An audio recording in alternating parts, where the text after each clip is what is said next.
Assalamualaikum warahmatullahi wabarakatuh.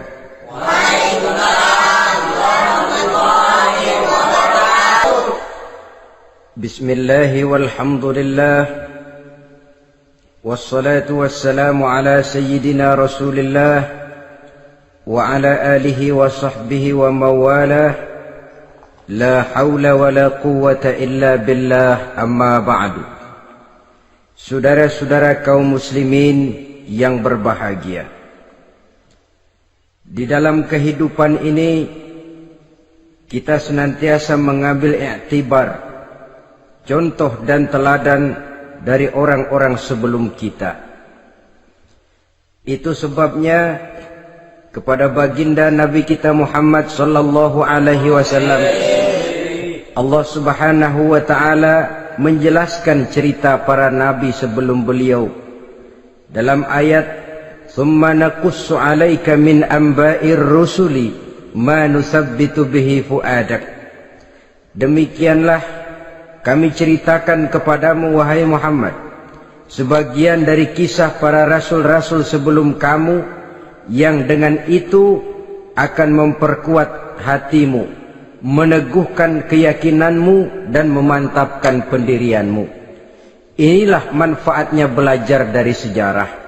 Jadi jangankan kita, baginda Nabi sendiri pun oleh Allah Subhanahu wa taala diceritakan sejarah para nabi sebelum beliau yang dimusuhi oleh umatnya, yang dicaci maki oleh kaumnya, yang terusir dari kampung halamannya, bahkan sampai ada yang terbunuh oleh umatnya. Itu seluruhnya merupakan iktibar manusabbitu bihi fu'adak, untuk memantapkan langkahmu, meneguhkan keyakinanmu dan menguatkan pendirianmu menghadapi perjuangan ini. Sehubungan dengan itu, pada pertemuan kali ini Al-Fakir ingin menyampaikan satu cuplikan kecil dari kehidupan seorang sahabat utama baginda Nabi, yaitu Sayyidina Umar ibn al-Khattab radhiyallahu an. Beliau adalah Umar bin Khattab bin Nufail bin Abdul Uzza dari suku Quraisy, golongan Bani Adi. Perawakannya tinggi, kekar dan gagah, melambangkan sifatnya yang pemberani, tegas, dan tidak pernah kenal takut kepada siapapun. Sebelum mendapat hidayah, Umar bin Khattab termasuk orang yang berdiri di barisan orang-orang yang memusuhi umat Islam. Ia terperangkap dalam tradisi jahiliyah, di mana gemar berperang dan bermabuk-mabukan juga merupakan hal-hal yang pernah dilaksanakan dalam kehidupannya sebelum beliau masuk ke dalam agama Islam. Oleh karena itu, dalam kehidupan beragama, hidayah merupakan sesuatu yang penting. Bagaimanapun banyaknya dosa dan kesalahan yang telah dilakukan oleh seseorang, tidak seharusnya menyebabkan ia putus asa dari rahmah Allah. Sebaliknya, bagaimanapun banyak kebajikan dan kebaikan yang sudah dikerjakannya, tidak perlu membuat dia besar hati, puas, bangga, apalagi menjadi lalai karenanya. Sebab kita belum tahu akan bagaimana ujung perjalanan dari kehidupan kita ini.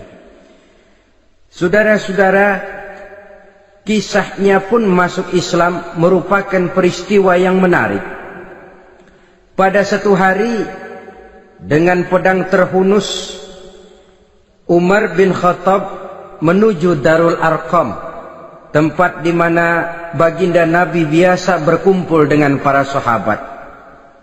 Melihat mukanya yang beringas, matanya yang nanar, orang sudah menyangka dan mengerti ini tentu akan terjadi pembunuhan.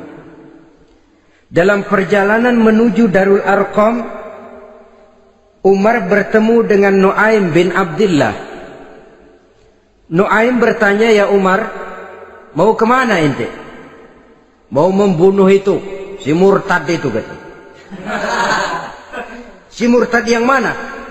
Yang mana lagi? Itu yang memecah belah kita, yang menghina berhala-berhala kita, yang menjelek-jelekkan nenek moyang dan keturunan kita. Siapa lagi kalau bukan Muhammad? Kata Nuaim Umar, nggak salah, tidak salah lagi. Salah Umar. Salah kenapa? Apa kamu nggak malu? Kamu mau pergi membunuh Muhammad, sementara adikmu sendiri Fatimah, dia sudah termasuk salah seorang pengikut Muhammad. Mendengar ini, muka yang memang tadinya sudah marah dan merah, tambah jadi kelabu. Bukan main mangkelnya Umar bin Khattab. Orang lain dia musuhi, orang lain dia kejar-kejar. Ini malah adiknya sendiri menjadi pengikut dari baginda Nabi. Tidak jadi menuju Darul Arqam, dia berangkat ke rumah adiknya Fatimah. Adapun di rumah Fatimah sedang berkumpul Fatimah, suaminya Sa'id bin Zaid, dan seorang sahabat Habbab ibnul Arad. Mereka sedang membaca Quran. Waktu itu Quran belum lagi dijilid macam sekarang, jadi masih merupakan suhuf atau lembaran-lembaran tercecer saja. Ketuk pintu, ya tentu tidak assalamualaikum karena dia belum Islam. Tok tok tok, siapa di luar? Umar. Mendengar suaranya saja, ini sahabat yang namanya Habbab ibnul Arad sudah lari ke belakang pintu. Sambil komat kamit baca doa mohon diselamatkan oleh Allah. Adapun Fatimah yang sedang memegang suhuf, lembaran tulisan Quran itu, menyembunyikan suhuf itu di belakang bajunya. Umar masuk. Fatimah, saya bang. Apa benar berita yang saya dengar? Berita apa itu bang? Bahwa kau sudah masuk Islam. Bang, andai kata Muhammad memang benar, bagaimana? Sudahlah, jangan belit-belit. Jawab saja, kau masuk Islam benar atau tidak? Ya. Saudara hadirin, begitu dikatakan iya, tangannya langsung melayang, menampar muka adiknya ini, sehingga mengalir darah dari hidungnya. Suaminya Sa'id bin Zaid yang mencoba melindungi istrinya, dipegang lehernya, dibanting, diduduki dadanya. Oh, ini jawara ini.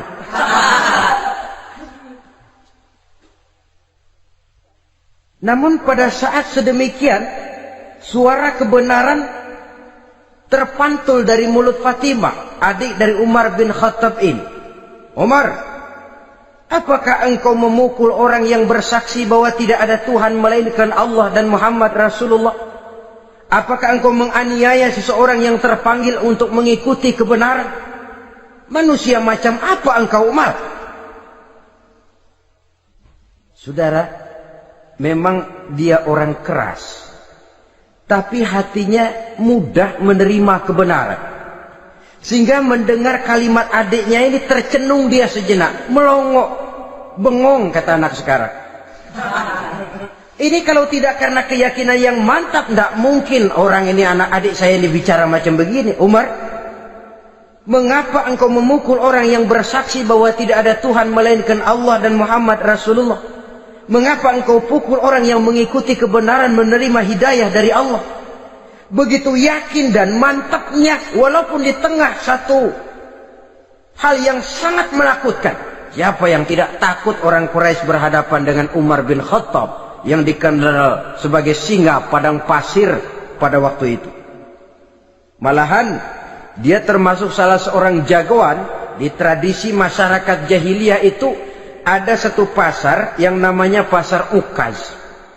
Tiap tahun di pasar itu diadakan pesta. Pertama pertandingan syair. Jadi penyair waktu itu jadi kebanggaan. Syair-syair yang menang itu digantung di dinding Ka'bah. Jadi setiap suku akan bangga kalau mempunyai ahli syair yang hebat. Nah, lalu diadakan juga lah perlombaan balap kuda, memanah, termasuk gulat. Lah Umar ini tiap kali pertarungan mesti menang. Belum pernah ada yang berhasil mengalahkan dia. Jawara.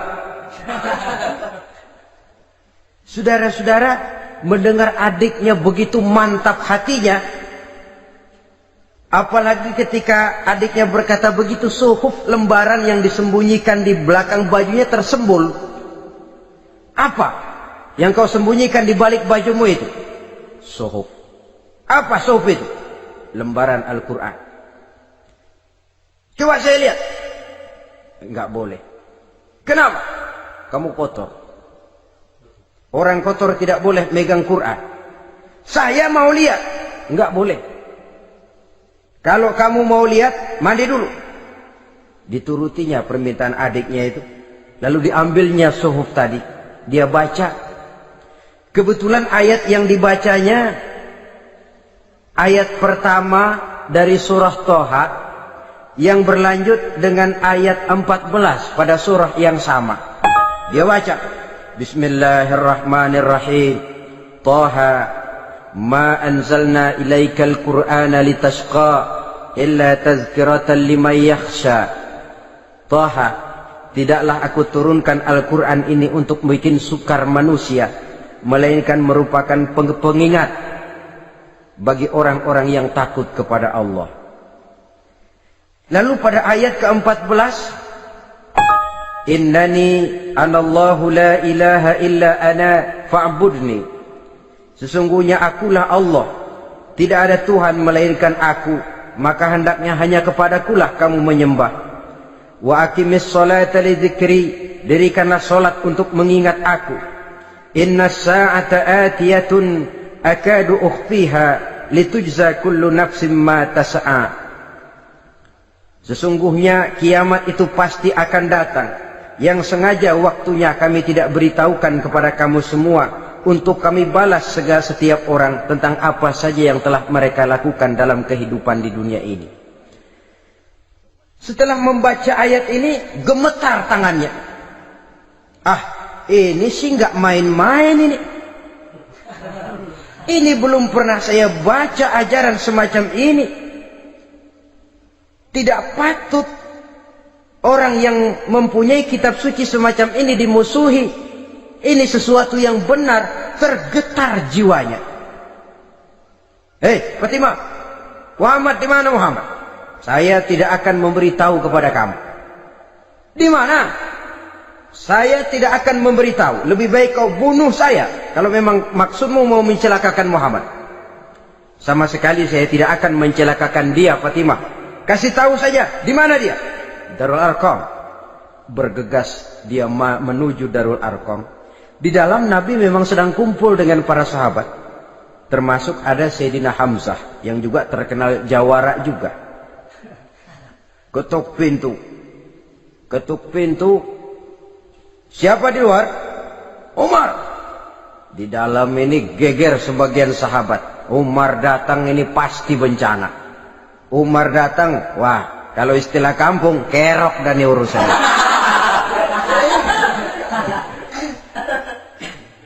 Tapi baginda Nabi menenangkan mereka. Tenang, mudah-mudahan ada hikmahnya. Sayyidina Hamzah tampil, bukakan dia pintu. Kalau niatnya baik, kita terima. Kalau niatnya tidak baik, saya paling depan. Dibukakan pintu.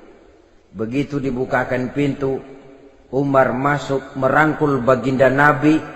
Kemudian dengan tersendat, Ashhadu an la ilaha illallah wa ashhadu annaka ya Muhammad Rasulullah. Saya bersaksi tidak ada Tuhan melainkan Allah, dan saya bersaksi bahwa engkau hai Muhammad adalah utusan Allah. Sahabat takbir semua, Allahu Akbar, Allahu Akbar. Kegembiraan meliputi suasana ketika itu. Kenapa? Karena sebelumnya dikala Umar belum masuk Islam, dia merupakan ganjalan yang paling dikhawatirkan oleh umat Islam. Setelah dia masuk Islam, jelas merupakan satu keuntungan yang sangat besar. Dan dia tertarik kepada Islam bukan karena bujuk rayu orang, tidak karena diberikan harta, tidak karena diiming-iming oleh kedudukan tinggi, Tapi karena kebenaran, hidayah menembus hatinya melalui wasilah ayat dalam surah Thaha yang dibacanya melalui suhuf yang dipegang oleh adiknya tadi.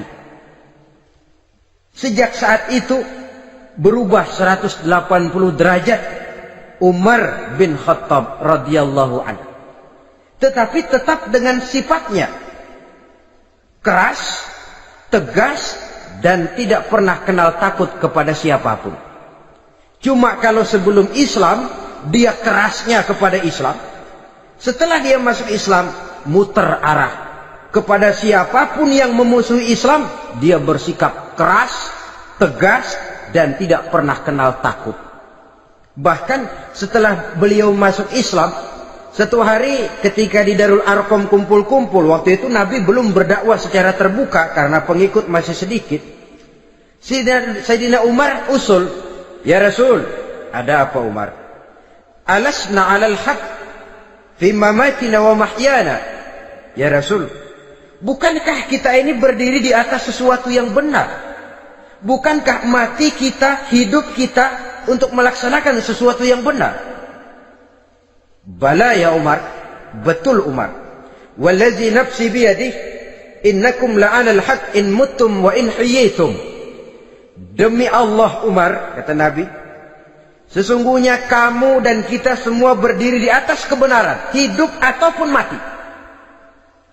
Setelah mendapat jawaban begini, Umar masuk kepada tujuan pembicaraannya. Izan ya Rasul, fafimal ihtifal.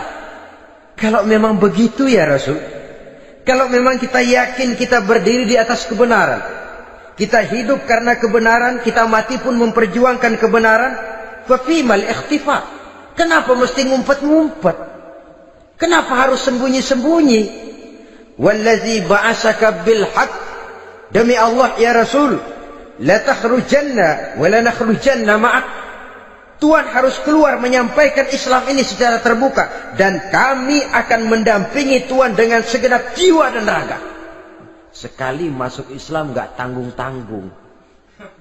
Yang kayak begini ini yang kita perlukan sekarang ini. Begitu masuk Islam, nggak tanggung seluruhnya, jiwa dan raganya masuk Islam. Beliau yang pertama kali mengajukan ide, kenapa harus dakwah sembunyi ya Rasul? Wong kita berdiri di atas kebenaran, memperjuangkan sesuatu yang hak. Kalau kita mati, kita pun mati membela kebenaran. Kenapa mesti fafimal ikhtifa? Kenapa harus sembunyi-sembunyi? Mulai sekarang mari keluar ya Rasul, saya akan dampingi Tuhan, nyawa taruhannya. Saudara hadirin yang saya hormati, selalu dia tempat-tempat yang pernah dia melaksanakan maksiat sebelum dia Islam, selalu dia kunjungi sampai dia berkata, tidak ada tempat yang pernah saya melakukan kesalahan sebelum saya Islam yang harus saya tutupi dengan kebajikan setelah saya Islam sekarang ini. Bahkan ada satu riwayat menjelaskan beliau itu yang tinggi badannya, kekar perawakannya, gemetar orang ngadepin dia. Tapi beliau sendiri sangat mudah gemetar kalau sudah mendengar ayat-ayat Allah.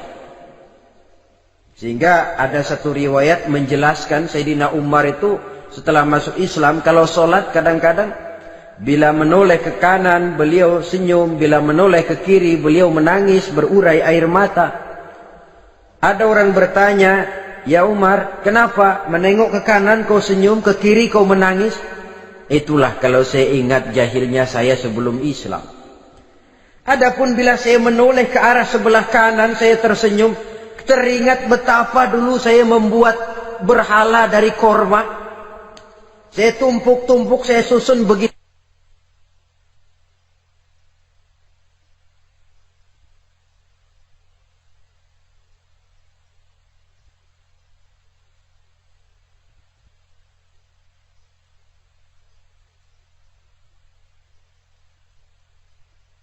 Itu rupa, setelah saya sembah saya makan itu korma.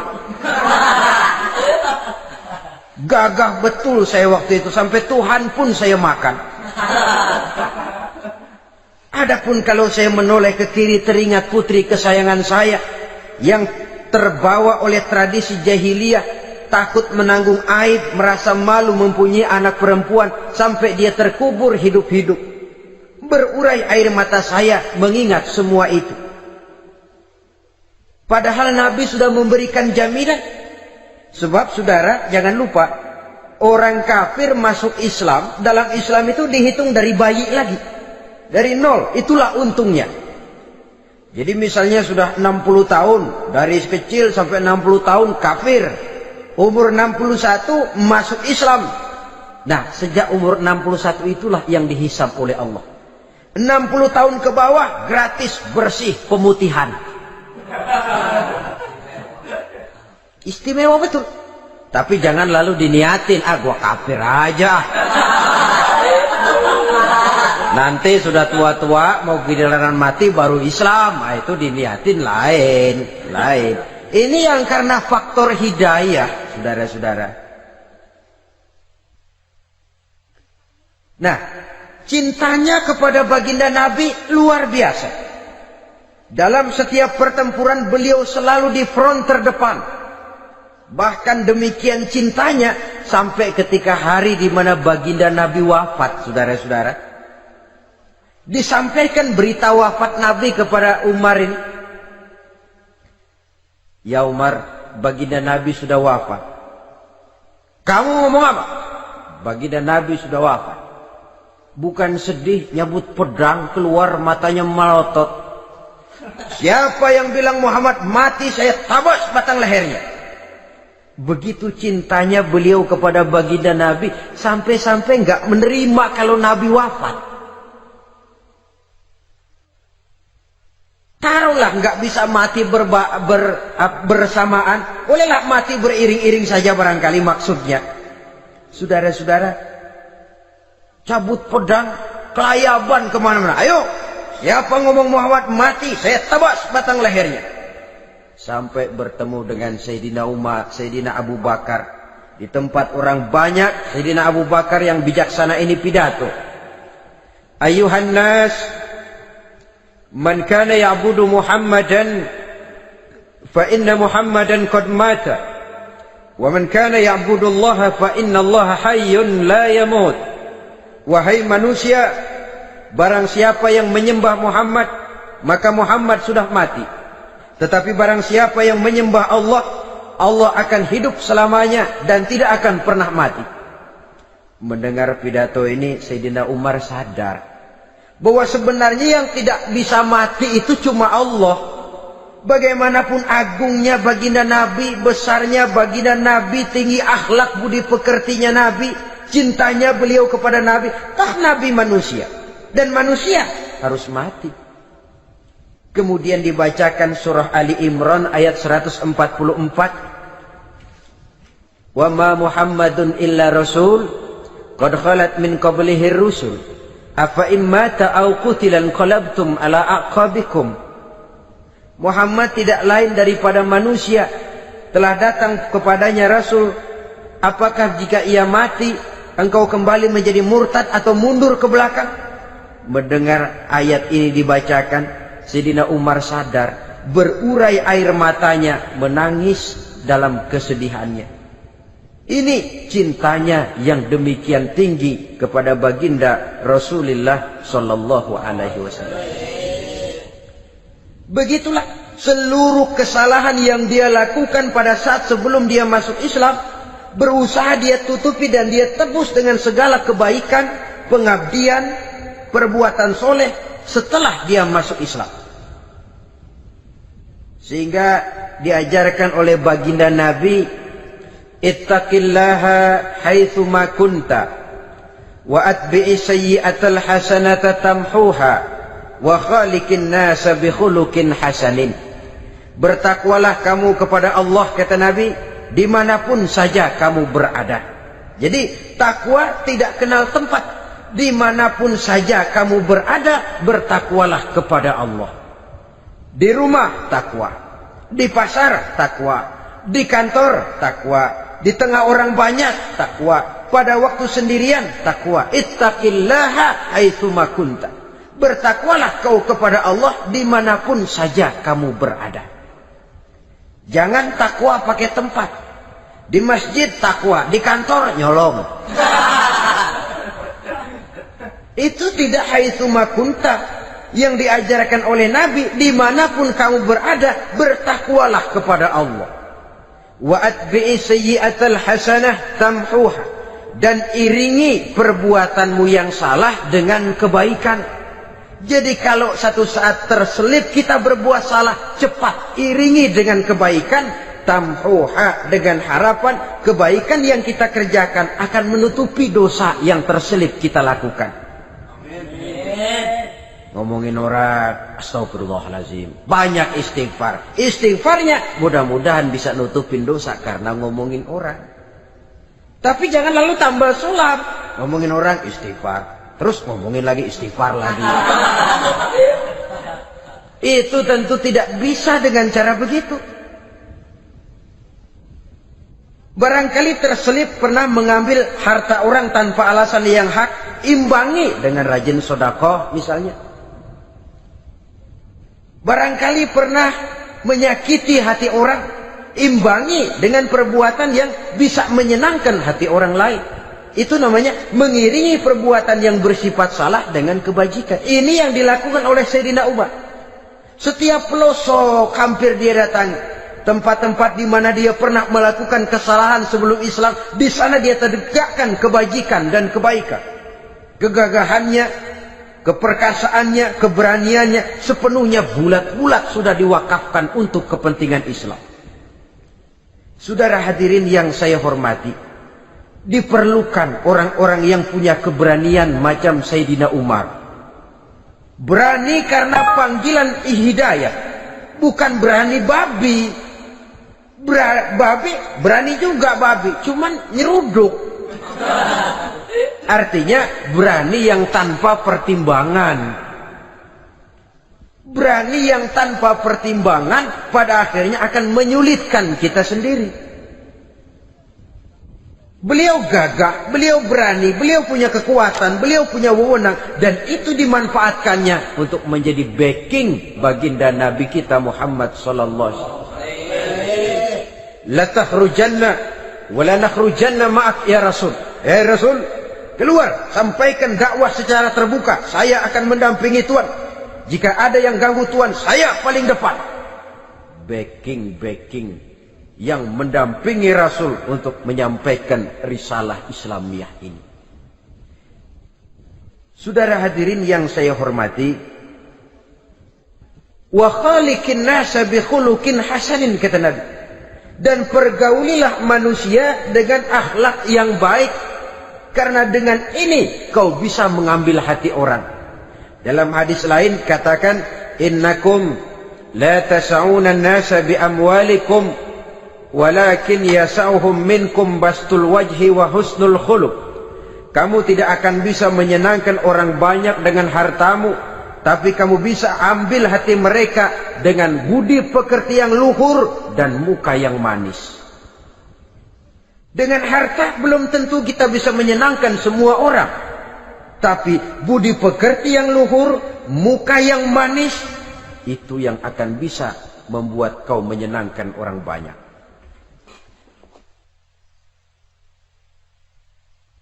Setelah baginda Rasul wafat, pernah ketika berkumpul, Sayyidina Abu Bakar berkata kepada Sayyidina Umar, "Ya Umar, saya baiat kamu untuk menjadi khalifah." Jawab beliau, "Sayalah yang akan membaiat Tuan. Tapi Anda lebih utama dari saya Umar. Keutamaan saya akan saya berikan kepada Tuan untuk mendukung kekhalifahan Tuan." Di sini kelihatan wataknya yang tidak ambisius. Gagah, berani, perkasa, tapi tahu diri.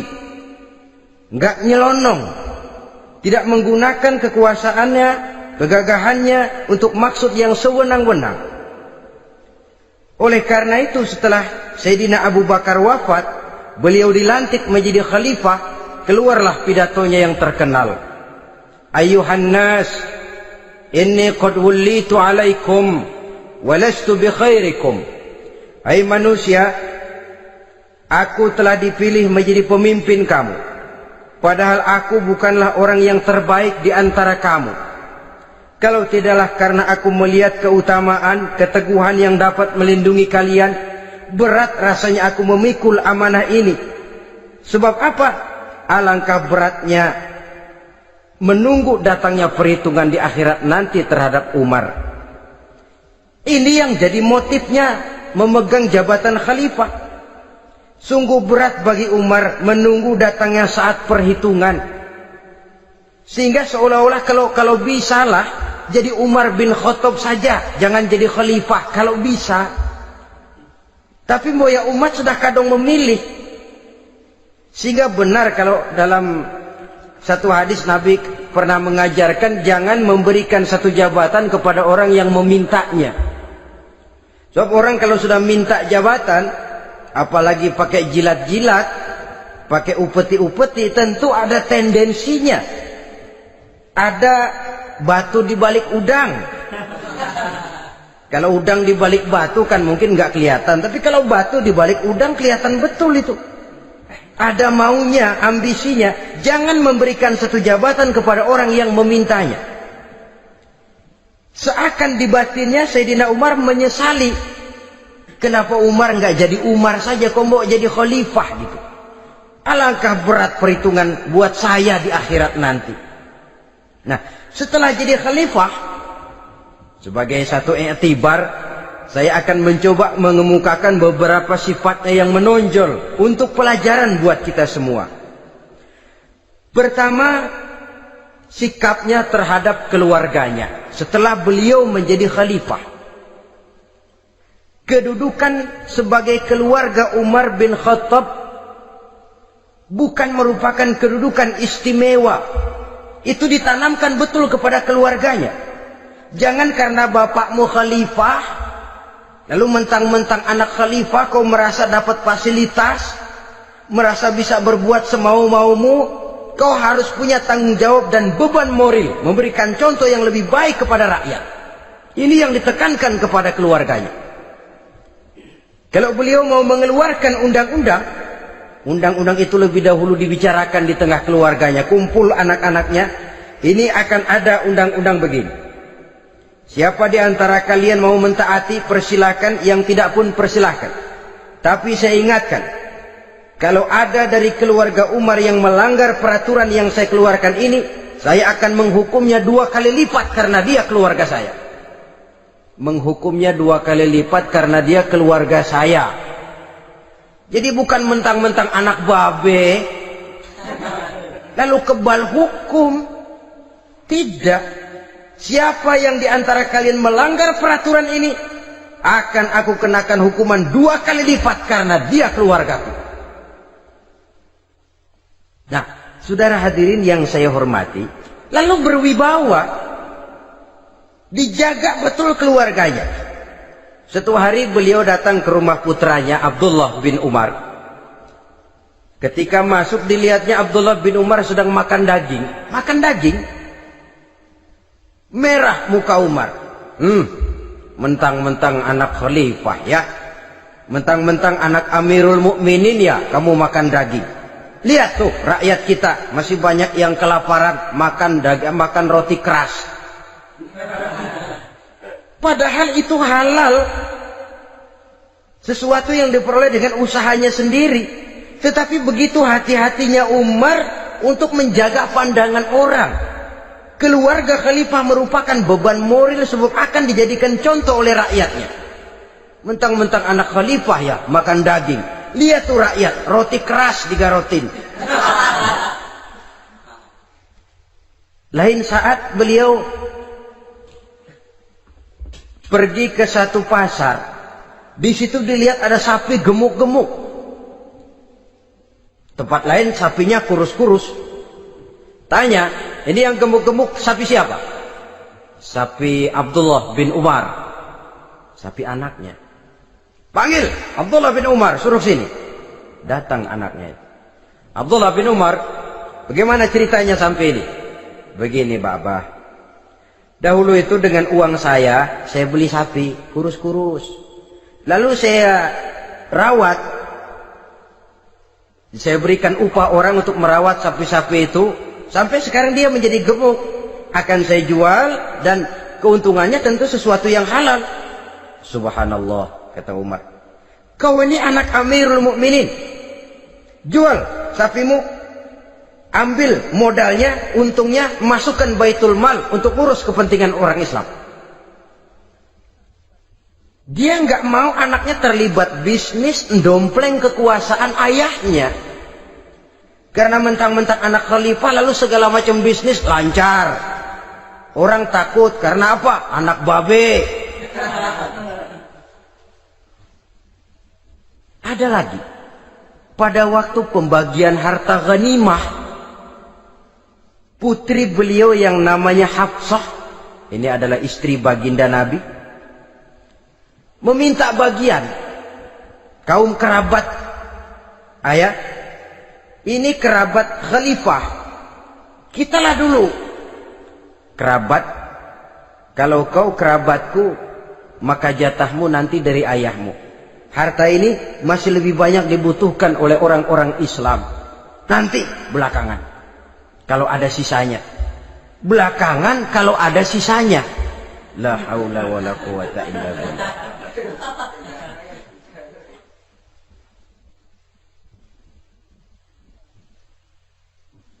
Saudara hadirin, itu terhadap keluarganya. Kemudian apa sifat-sifat yang menonjol dari kepemimpinannya? Pertama, kesederhanaannya. Beliaulah satu-satunya khalifah, Amirul Mukminin, setingkat presiden kalau sekarang, yang punya jubah cuma 2 dan 1 pun punya anaknya. Tambelan lagi. Pernah sholat Jumat terlambat. Beliau naik mimbar untuk khutbah, sebelumnya minta maaf dulu. Saudara-saudara, maaf saya terlambat nungguin baju kering. Seorang khalifah nungguin baju kering.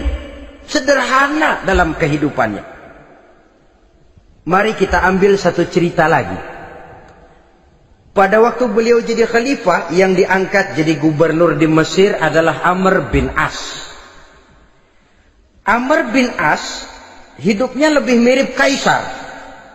Istananya besar, pakaiannya bagus-bagus.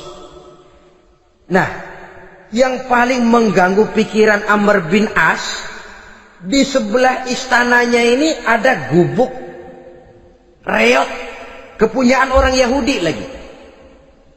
Ah, ini nggak pantas bener, masa di samping istana gubernur ada gubuk reot. Orang Yahudi lagi yang punya. Ini mesti, udah, bikin saja rencana, panggil dinas tata kota, bikin planning. Di sini mau dibangun masjid, proyek negara. Bikin gambarnya, susun anggarannya, tender. Saudara-saudara, si Yahudi yang punya gubuk reot dipanggil. Yahudi, ada apa, Pak? Kamu tahu nggak? Enggak. Ya memang belum saya kasih tahu.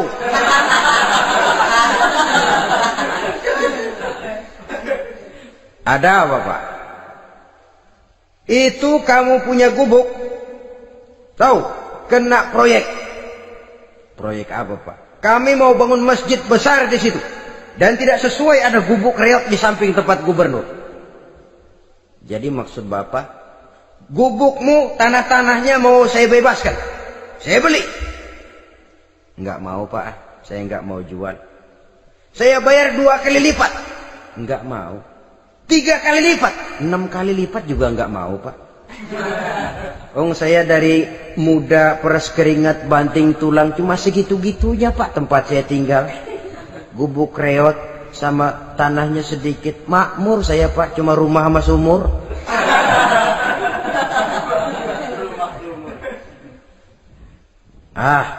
Ini Yahudi kelewatan juga. Akhirnya turun perintah, sudah, kalau dia nggak mau dibebaskan, gusur saja, tarik, ambil bulldozer. Digusur. Yahudi ini berurai air matanya.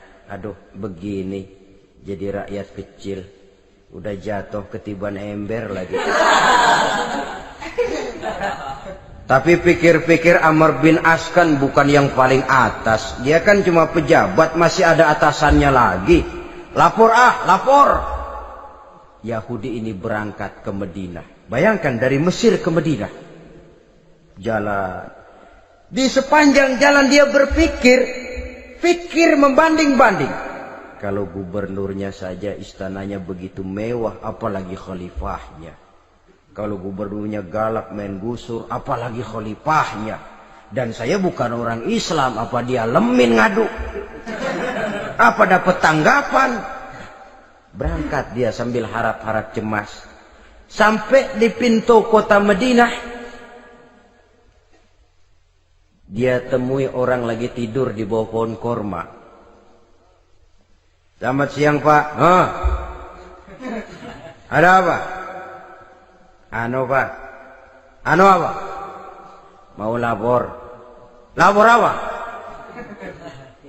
Bapak tahu Khalifah Umar bin Khattab? Tahu? Istananya di mana Pak?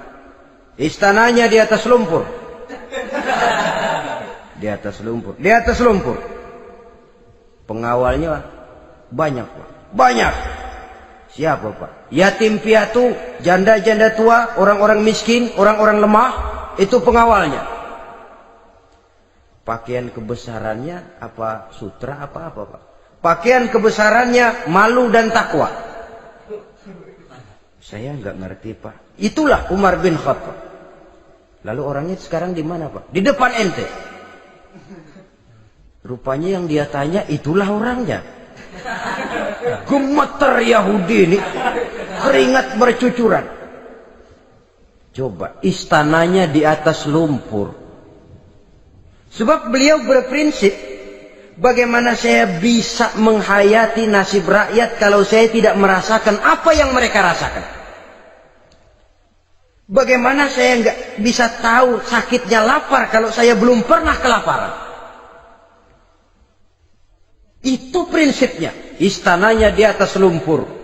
Para pengawalnya yatim piatu, janda-janda tua, orang-orang miskin, orang-orang lemah dan tidak mampu. Dan pakaian kebesarannya malu dan takwa.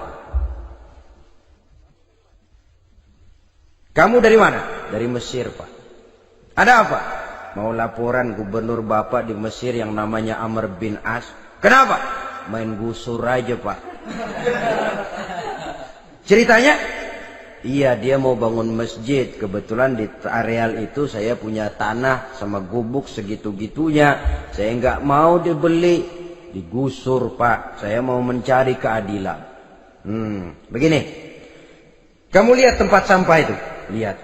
Di situ banyak tulang. Coba kamu ambil kemari satu. Tulang unta, bawa sini. Bingung Yahudi. Pak, saya kemari mau cari keadilan. Kalau tulang mah di Mesir juga banyak Pak. Sudahlah, pokoknya kau ambil saja tulang itu. Dicoker-coker dapat dikasih.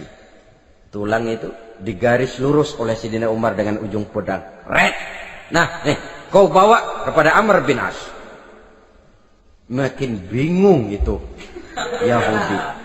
Suruh bawa tulang cuman digaris. Nanti saya ngomong apa Pak? Sudahlah, kasih saja. Pulang dia. Sampai di Mesir. Tuan Gubernur, ada apa? Saya baru menghadap khalifah. Kemudian beliau sampaikan ini, dikasih tulang. Amr bin As melihat tulang ada goresan lurus dengan ujung pedang, gemetar, badannya keluar keringat dingin, panggil kepala proyek, proyek batal, masjid nggak jadi didiriin, itu gubuk Yahudi diriin lagi. Ini Yahudi makin bengong. Ini gubernur dapat tulang doang segitu takutnya.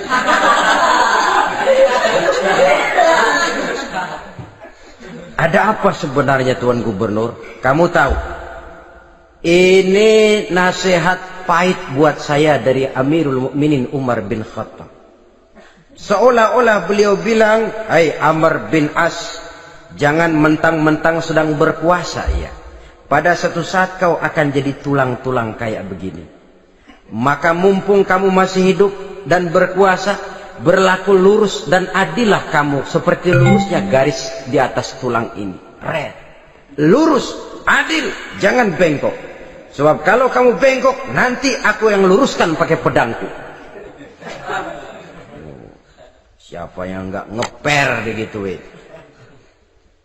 Sampai akhirnya apa? Kata si Yahudi, Pak, kalau begitu Islam adil ya. Adil. Kalau gitu biarin dah, Pak, tanah saya. Mau kamu jual? Bukan saya jual, Pak, saya kasih aja dah. Campur gubuk-gubuknya, ambil aja dah.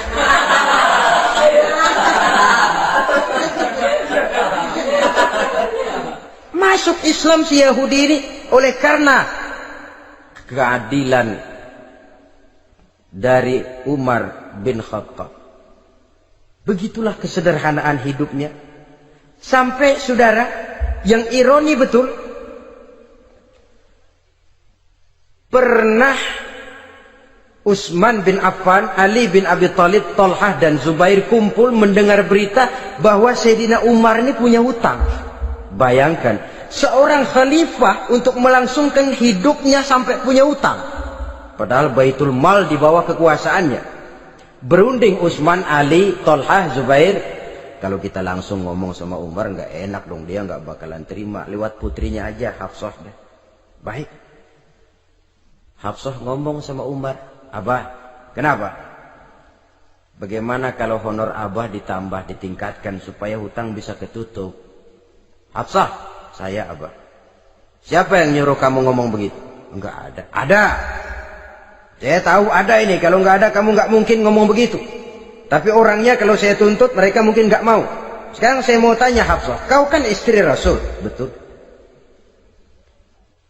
Nah, saya mau tanya, suamimu makanannya apa? Daging? Bukan. Roti. Tempat tidurnya kasur empuk? Bukan. Kain kasar yang kalau musim panas kami bentangkan, kalau musim dingin separuh buat tidur, separuh buat selimut. Pakaian yang dibelikan untukmu berapa banyaknya? Cuma 2. Nah, itu guru saya, orang yang paling saya cintai, dan itu yang saya ikuti. Bahkan setelah beliau wafat, Sayyidina Umar ini hutangnya ditanggungkan kepada anaknya Abdullah bin Umar, dan itu pun dilunasi dengan menjual rumahnya, sehingga rumahnya itu disebut Darul Qadha, rumah bayar hutang. Begitu kesederhanaannya. Jadi nggak pakai aji mumpung jadi khalifah lalu kayak ikan gurita, tangan yang mana aja megang. Itu kan mental monyet. Monyet itu kan begitu, tangan megang kiri kanan, mulut ngawal, kaki megang, temennya dikasih masih ngerampas juga. Monyet rakus betul itu. Itu kesederhanaannya. Kenapa kesederhanaan ini timbul? Karena sikap zuhudnya. Zuhud itu tarkud dunia li ajlil akhirah. Orang yang mengambil dunia hanya yang diperlukan dengan lebih mengutamakan kehidupan akhirat. Watak zuhudnya yang sangat menonjol. Dialah pahlawan yang paling berani di medan perang. Dialah imam yang paling khusyuk di masjid. Dan tidak jarang kalau sholat sendiri, begitu membaca ayat yang menceritakan neraka, nangis berurai air matanya. Saudara hadirin ma'asyiral muslimin rahimakumullah. Jadi kesederhanaan dan kezuhudan ini bukan lewat teori disampaikan oleh Umar, bukan lewat penataran seluruh aparat, tidak, lewat contoh konkret. Inilah saya, contoh sederhana dan zuhud. Bagaimana saya akan bisa merasakan penderitaan kalau saya sendiri tidak pernah menderita? Bagaimana saya akan tahu sakitnya lapar kalau saya belum pernah kelaparan? Maka tanpa penataran, tanpa upgrading segala macam, berhasil karena prinsip keteladanan. Beliau jadi contoh utama. Dan sumber utamanya tentu tidak lain karena contoh dari baginda Nabi besar Muhammad sallallahu alaihi wasallam. 2, sederhana. Yang kedua, zuhud. Yang ketiga, sifat yang menonjol dari kekhalifahannya adalah adil. Kalau sudah bicara soal hukum, dia tidak pernah kenal kompromi. Adalah seorang pemuka Nasrani masuk Islam. Namanya Jabalah bin Aiham. Ketika dia bikin haji, kain ihramnya keinjak orang Arab yang hitam. Badui. Jengkel. Dia merasa bekas tokoh. Enak aja nih orang udah jelek nginjak lagi. Ditempeleng orang tadi. Orang ini lapor kepada Umar. Panggil Jabalah bin Aiham. Panggil. Kau ditampar? Betul Khalifah. Tampar dia. Tampar lagi. Dipukul orang itu. Di depan Sayyidina Umar. Jadi tidak karena kau ini bekas kepala suku, kau ini bekas orang terhormat, lalu ada kebijaksanaan yang tidak bijaksana. Kebijaksanaan yang akhirnya jadi tidak bijaksana. Dan itu memang sudah dimulai dengan memblokir keluarganya. Tidak satu keluarganya pun yang boleh mempunyai perasaan bahwa menjadi keluarga khalifah merupakan fasilitas dan keuntungan. Kau jangan makan di atas punggungku. Kau jangan menikmati fasilitas di atas keringatku. Dan tidak ada keinginan mewariskan jabatan khalifah kepada anak-anaknya. Pernah beliau musyawarah, saya bingung, kenapa khalifah? Gubernur Kufah ini sulit nyari orang. Diangkat yang lemah, rakyat ngeluh. Diangkat yang keras, rakyat juga ngeluh. Ada calon khalifah. Kalau ini mah nggak salah lagi nih buat gubernur Kufah. Siapa? Abdullah bin Umar. Anak beliau sendiri. Melotot matanya. Jangan macam-macam kau. Cukup satu orang Umar memegang jabatan ini. Kalau berhasil, kami keluarga Umar sudah merasakannya. Kalau gagal, cukup kegagalan seorang Umar. Tidak berusaha mengorbitkan anaknya, wah anak babe diangkat jadi ano. Tidak, malah diblokir. Cari yang lain. Tapi Abdullah bin Umar cukup syarat ya khalifah. Dia orang bertakwa dan soleh. Yang takwa dan soleh bukan cuma anak Umar. Anak orang lain juga banyak yang takwa dan soleh. Itu prinsipnya. Sehingga ketegasannya ini membuat orang jadi sungkan. Dan tidak seorang pun berani kirim-kirim upeti hadiah. Pernah itu ada pejabat dari Azerbaijan kirim makanan. Kue, mending apa? Kue. Gitu dicicipi enak. Enak juga ya kue ini. Enak khalifah. Ini di sana apa makan rakyat biasa? Bukan. Ini makanan orang-orang fit. Nah, dibungkus lagi itu kue. Dibungkus. Ontamu mana? Di luar. Ambil, bawa pulang, serahkan lagi kepada gubernur di sana, kasih tahu salam dari Umar bin Khattab. Kenyangkan dulu rakyat dengan makanan seperti ini. Kita belakangan. Jadi kalau rakyat lapar, saya orang pertama yang akan merasakan kelaparan. Tapi kalau rakyat makmur, biarlah saya menjadi orang terakhir yang kenyang. Kan bagus prinsip itu. Jikalau rakyat kelaparan, saya akan jadi orang pertama yang merasakan lapar. Tapi kalau rakyat makmur, biar saya jadi orang terakhir yang kenyang. Jangan dibalik. Pada saat rakyat kelaparan, dia kekenyangan. Dan selanjutnya, sikap keadilannya ini, saudara-saudara, menyebabkan hukum lalu jadi berwibawa. Pernah, beliau jalan-jalan di lorong kota Madinah. Di tempat yang namanya Harah bersama Aslam. Ada ibu-ibu, anaknya nangis. Lapar ma. Sabar, dikit lagi matang gitu. Emang tuh ibu lagi ngerebus. Bunyi, air ngegulak. Luguk. Umar lihati dari jauh. Belum juga matang. Nih anak dari nangis, lapar, sampai capek nangis, sampai tidur. Anak tidur, Umar samperin. Bu, yang masak apa sih kok nggak bisa matang? Saya nggak masak apa-apa tuan. Itu pating kerubuk apa? Ketika dibuka ya cuma air saja. Subhanallah, ibu sudah ngebohongi anak ibu sendiri. Habis harus bagaimana tuan? Saya sudah nggak punya makanan untuk dimasak. Sementara perut nggak kenal kompromi. Jalan satu-satunya, ya terpaksa anak saya bohongi. Saya bilang sebentar lagi matang, sampai dia tidur sekarang ini. Memangnya Khalifah Umar gimana sih ngurusi rakyatnya? Subhanallah, dia orang zalim. Dia yang memegang urusan kami, tapi dia nggak tahu nasib saya. Anak kelaparan, keluarga terlantar. Oh begitu. Iya, zalim betul Umar bin Khattab itu. Kalau begitu ibu tunggu sebentar. Dia pulang bersama Aslam menuju Baitul Mal. Dia ambil tepung 1 karung, dipikul sendiri. Dipikul sendiri. Kata Aslam, ya Khalifah biar saya yang bawa. Jangan. Kenapa Khalifah? Apa kau kira kau sanggup mikul dosa saya di akhirat nanti? Biar saya yang mikul sendiri. Dia bawa ke tempat tuh ibu-ibu. Dia masakin sendiri. Nah bu, sudah matang, persilakan masak. Makan. Alhamdulillah Tuhan. Mudah-mudahan Allah memberkahi Tuhan. Tuhan lebih baik dari Umar bin Khattab yang zalim itu. Memang sebenarnya Tuhan siapa? Kata tuh ibu. Saya. Iya. Saya ya Umar bin Khattab yang ibu bilang zalim itu. Gemetar si ibu. Gemetar si ibu. Tapi memang peka dan menghargai kritik orang. Tidak membungkam setiap orang yang nadanya sumbang atau berbeda.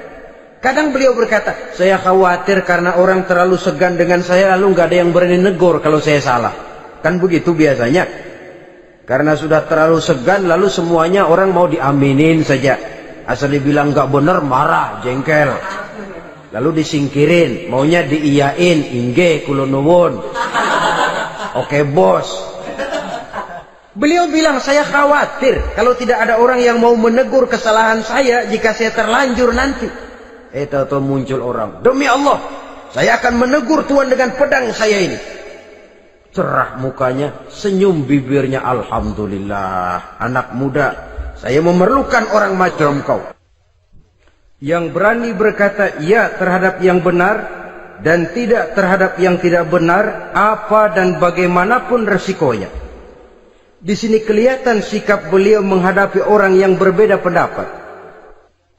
Keadilan, keberanian dan ketegasan, cepat menerima kebenaran merupakan serentetan dari sifat-sifat utama beliau sejak masuk Islam sampai menjadi khalifah yang kedua. Bahkan dengan jasa beliau, Islam kemudian tersebar, menembus dinding Jazirah Arabia, memasuki Bizantium dan Persia, sehingga beliau juga dikenal sebagai periode Al-Futuhat Al-Islamiyah. Nah, saudara-saudara, inilah cuplikan kecil dari kehidupan seorang agung dan besar yang memang sangat terbatas kata-kata untuk melukiskan kebesaran itu. Namun yang secuplik ini mudah-mudahan menjadi sumbangan moral dalam rangka kita memperbaiki diri menuju kehidupan yang lebih baik. Terima kasih banyak atas segala perhatian. Mohon maaf atas segala kekurangan. Usikum wa nafsi bitaqwallah. Wassalamualaikum warahmatullahi wabarakatuh.